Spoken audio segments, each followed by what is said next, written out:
We cannot continue cutting services and raising taxes without a long-term strategic plan. These budget reforms will help us create a performance-driven approach that makes the district smarter, more efficient, and more effective, allowing us to reinvest in impactful programs like the ones that are being cut. In short, if we want to see something different, we have to do some things differently. Turning to human services and housing, we face some of the deepest cuts of any programs, and I want to express my gratitude to you, Mr. Chairman. Your proposal more than doubles the number of housing vouchers funded by my committee, bringing us up to 477 vouchers compared to the 0 initially proposed by the mayor.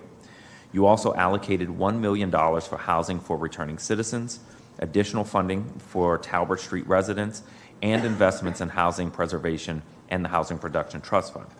These housing investments will, over time, reduce pressure on our human services system, so thank you.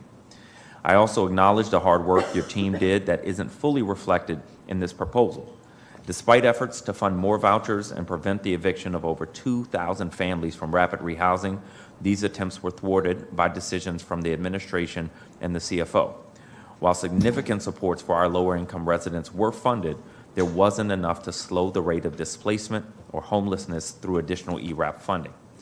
To illustrate the human impact of these decisions, consider a mother with young children who testified at one of my budget hearings. Despite working full-time and doing everything right, she faces eviction from the rapid rehousing program because she can't afford market rent. This means she has to tell her children they are losing their home.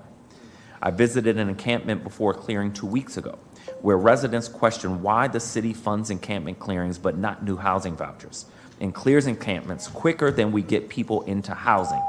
This is human suffering. Worse, when these individuals end up in shelters, it costs taxpayers far more than rapid rehousing or housing vouchers. It's senseless. I'm very concerned about this impact on people and the future cost to taxpayers from these short-sighted approaches. I hope we can work together before the second reading to address these needs and fill more gaps in the budget.